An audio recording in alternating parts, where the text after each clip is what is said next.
आज की इस वीडियो में दोस्तों हमको यह पता करना है कि क्या कंडीशन है कि कोई लाइन किसी कर्व पे टेंजेंट होगा या नॉर्मल होगा। यही हमको पता करना है कि जैसे एक कर्व है और उस कर्व पे एक लाइन टच कर रहा है, तो हमको कौन सा कंडीशन होगा, मेरे पास क्या कंडीशन है कि वह लाइन उस कर्व को टच कर रहा है, यानी वह लाइन उस कर्व पे एक टेंजेंट है। तो उसी के लिए हमको कंडीशन पता करना है। तो सबसे पहले हमको एक यहाँ पर कर्व बनाना पड़ेगा।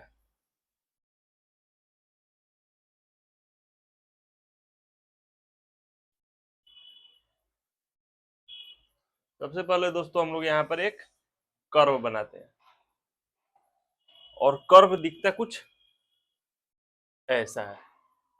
अब क्या करेंगे, हम लोग इस कर्व पे एक टेंजेंट खींचेंगे। तो इस कर्व पे एक टेंजेंट ये हो गया, थोड़ा टेढ़ा हो सकता है।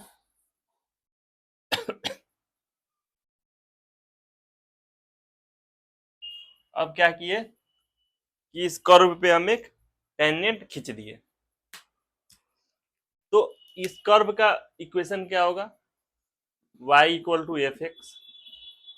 इस लाइन का इक्वेशन क्या होगा, A X plus B Y plus C equal to 0। और यह पॉइंट क्या होगा, इस पॉइंट को हम Q ले लेते हैं जो H और K के इक्वल है।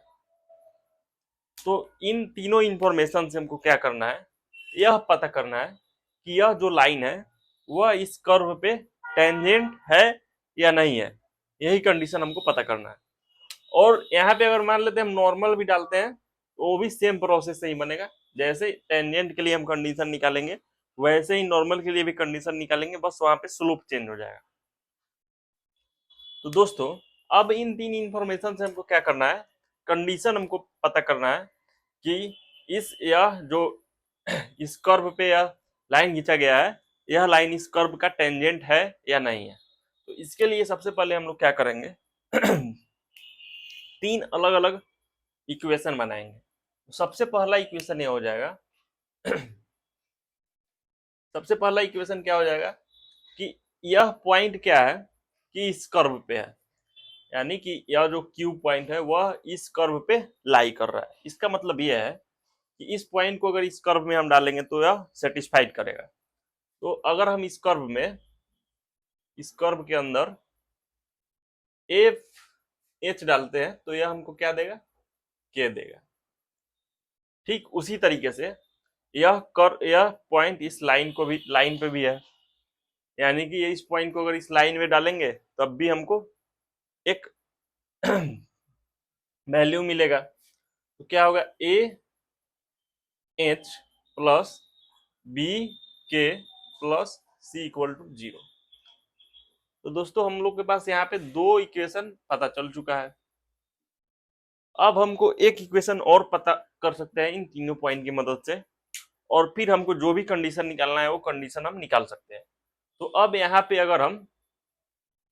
पे हम एक और चीज क्या करें कि इस लाइन का जो स्लोप होगा वह इस कर्व के इस पॉइंट के लिए जो स्लोप होगा उसके इक्वल होगा। यह हम पीछे पढ़ चुके हैं, या पीछे का टॉपिक है। तो इस लाइन का स्लोप हम कैसे निकालेंगे, इस लाइन का स्लोप हो जाएगा माइनस ए बटा बी। इस लाइन का स्लोप हो गया। और दोस्तों इस कर्व का स्लोप क्या हो जाएगा, इस पॉइंट पे, इस कर्व का स्लोप इस पॉइंट पे हो जाएगा dy ओवर dx, और किस पॉइंट पे, h और k पे। तो ये दोस्तों हमको तीन कंडीशन जो है मिल चुका है। अब इन्हीं तीनों कंडीशन में क्या करना है हमको सोल्व करके, और इस तीनों कंडीशन से जो है हमको h और k को इलिमिनेट करना है। और जब h और k को इस तीनों कंडीशन की मदद से इलिमिनेट करेंगे तो हमको क्या है कि एक कंडीशन मिल जाएगा, और हमको पता चल जाएगा कि यह जो लाइन है वह यह जो लाइन है इस कर्व को छू के जा रहा है, टच कर रहा है या नहीं कर रहा है। तो अब दोस्तों हम इस टॉपिक पे एक क्वेश्चन करते हैं और फिर तब क्या करेंगे, अब आगे दोस्तों हम लोग इस क्वेश्चन को करते हैं और इस कंसेप्ट को और अच्छे से क्लियर करते हैं। तो यहाँ पे क्वेश्चन बोल रहा है कि यह लाइन इस कर्व को टच कर रहा है, तो क्या हमको ये वाला कंडीशन मिलेगा, यही प्रूव करके हमको लाना है। तो इसको प्रूव करने के लिए सबसे पहले जो भी इंफॉर्मेशन दिया गया है क्वेश्चन में उसको हम लोग लिखते हैं। तो सबसे पहले हम लोग लाइन का इक्वेशन लिखेंगे। लाइन का इक्वेशन क्या है, x cos alpha plus y sin alpha equal to p।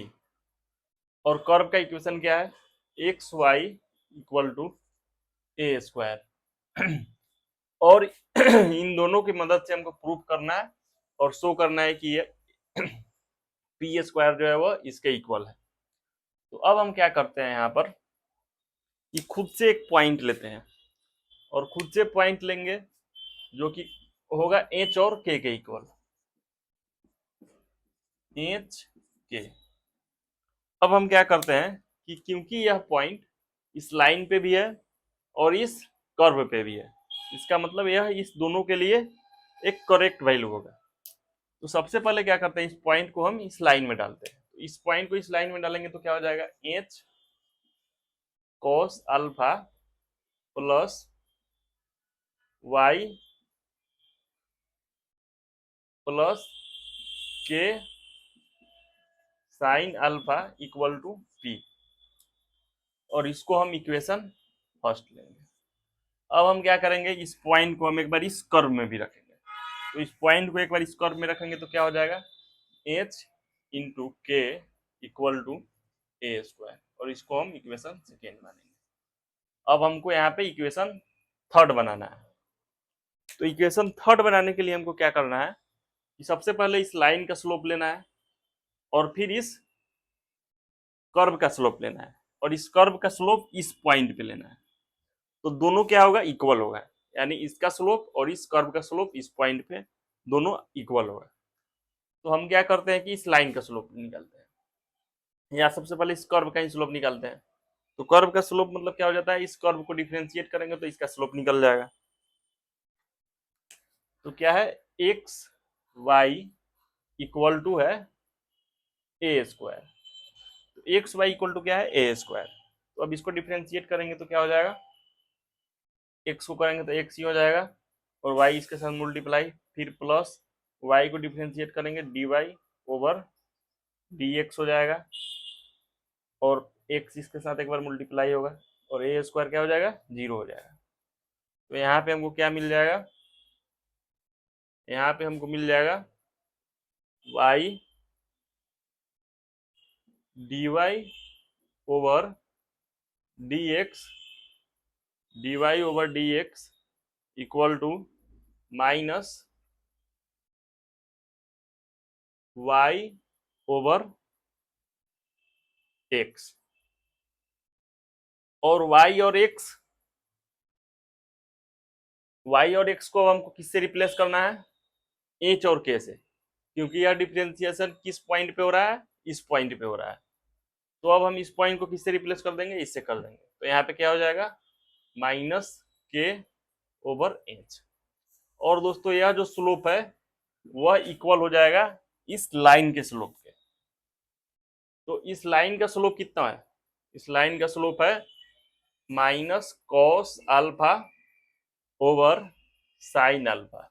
ये दोस्तों आपको पढ़ना पड़ेगा कोऑर्डिनेट ज्योमेट्री में कि ये स्लोप कैसे इतना आया है। तो अब क्या करेंगे, यहाँ पे ये माइनस माइनस कैंसिल हो जाएगा तो क्या हो जाएगा, K sine alpha equal to H cos alpha.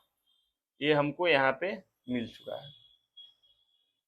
अब इसको हमको क्या करना है, इसको हमको इक्वेशन फर्स्ट में डालना है और हमको कुछ वैल्यू प्राप्त करना है।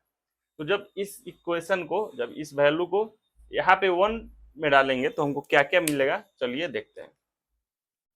तो जब हम एक बार इस x साइन अल्फा यानी कि k साइन अल्फा के जगह पे हम h cos अल्फा डाल देंगे तो क्या हो जाएगा, हमको मिल जाएगा h cos अल्फा, फिर प्लस और k साइन अल्फा की जगह पे हम फिर से h cos अल्फा ही डालते हैं, h cos alpha equal to P. तो हमको यहाँ पे क्या मिल जाएगा, 2h cos alpha equal to P.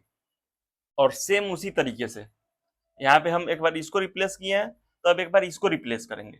तो जब इसको रिप्लेस करेंगे तो इसके जगह पे क्या डालेंगे हम, के साइन अल्फा डालेंगे।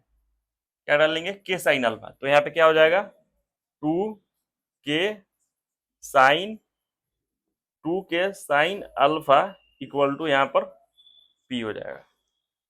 और दोस्तों ये दो चीज हमको पता चल गया। अब इसी दोनों को क्या करना है, हमको इसी दोनों को आराम से उठाना है, इसी दोनों से, और इस वैल्यू को हमको इक्वेशन सेकेंड में डाल देना है। क्या करना है दोस्तों, इस वैल्यू को इक्वेशन सेकेंड में डाल देना है। और ये वाला जो है यहाँ पे हम इसको इक्वेशन थर्ड मान लेते हैं।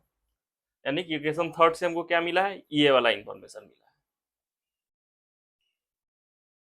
इक्वेशन थर्ड से हम लोग यूज किए हैं, इक्वेशन थर्ड और फर्स्ट का हम ये और ये दो चीज हम निकाले, ये और एक ये।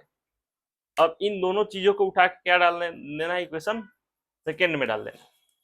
तो जब इन दोनों को इक्वेशन सेकेंड में डालेंगे, हम यहाँ पे इसको मिटा दे रहे हैं, तो इक्वेशन सेकेंड में डालेंगे तो क्या हो जाएगा, एच के जगह पे क्या डालेंगे, एच के जगह पे हो जाएगा पी ओवर 2 कॉस अल्फा।